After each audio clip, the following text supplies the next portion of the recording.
How you guys feel about Fat Man Scoop's sudden death? Because regardless, this medication is saving lives in comparison to those who may be losing their lives without the medication.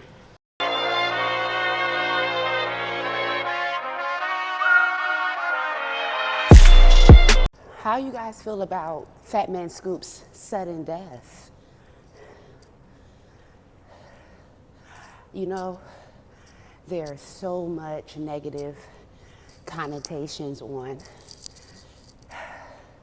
death in association to GLP1 medication, or death in association to weight loss medication, death in association to Ozempic or whatnot. People are, it's like a condemnation. It's the comparison to me is not comparable. It just isn't. Take Fat Man Scoop's demise, for example. Could it have been different if he was on GLP-1 medication? Could it have helped him earlier on? Offset the bad habits and introduce the good lifestyle habits that could sustain him and give him life longevity? Fat Man Scoop, amazing artist. Absolutely love him. Rest in peace. Delivered amazing hits. You know, for those who know. Fat Man Scoop, Brooklyn, Timberland, just, you know, iconic. And he's iconic for his image, for his name, for his title.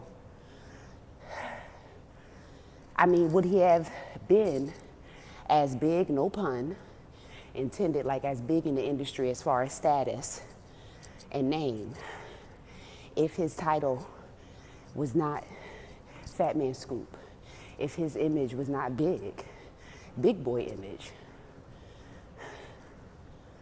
Y'all, forgive the breathing. You seeing, I'm in the setting I'm in, doing my cardio, which I love, y'all. I love cardio and weight training.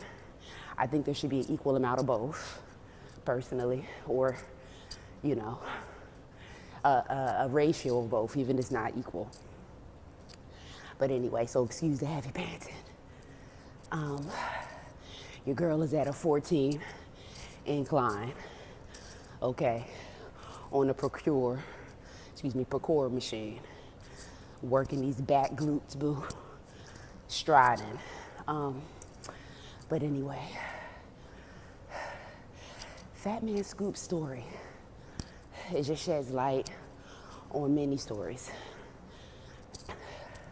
that go uncovered, okay, of people who are suffering from morbid obesity, right? Chronic obesity, and then they end up losing their life as a result.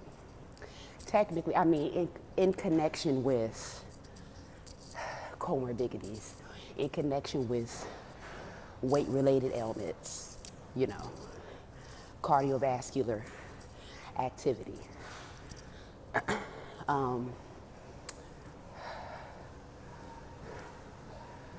Hypertension,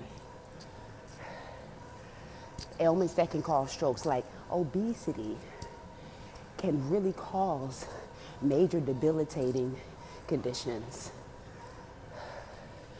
You know, just for example, such as strokes, cardiovascular issues, heart attack, kidney issues, thyroid issues, hormonal issues, because visceral fat throws your hormonal balance off. So the fitness experts and all the negative Nancys and naysayers will say, you know, GLP-1 medication has the potential to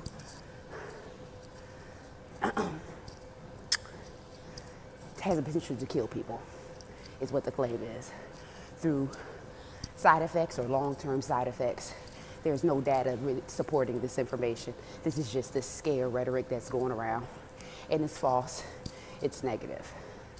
Okay, so they're comparing that uncalculated data,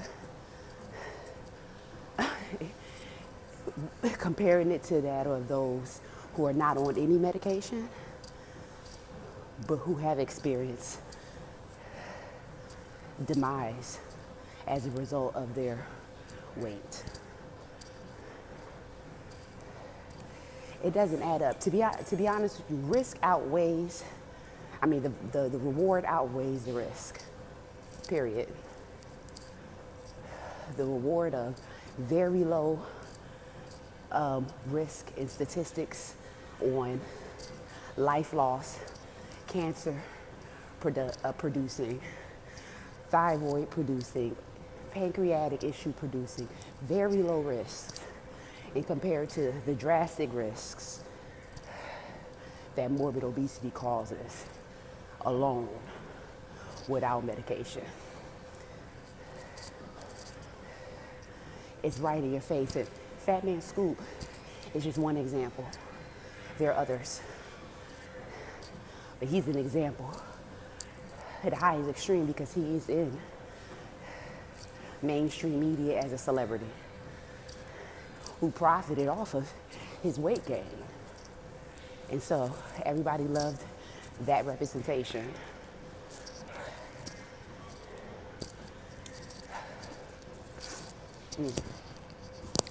But his representation could have been better directed if, I don't know who was in this corner,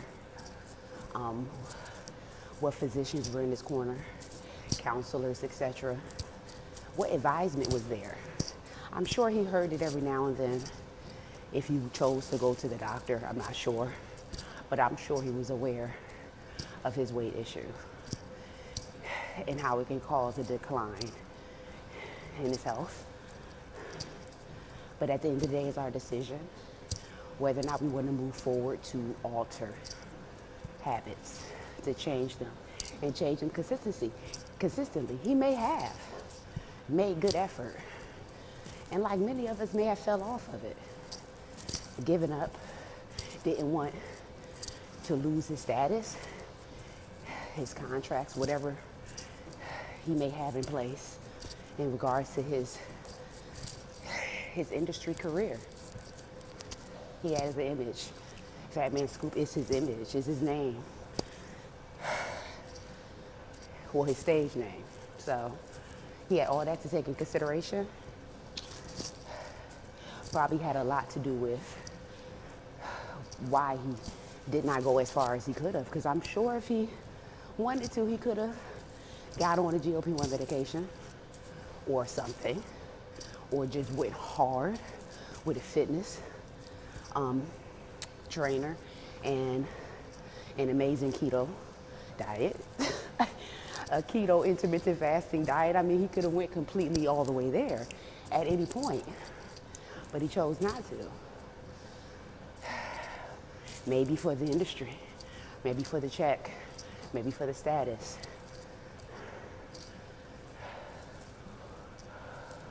But the overall more important picture here is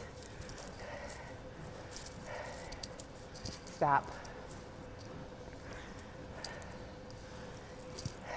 negative shaming GLP1 to prevent the worst effects to a person if they take it, without the consideration of the horrible number of effects that can occur for a person who does not take control of their weight without the medication. There are numbers that go out every day as a result of their weight who are not on medications. In my opinion,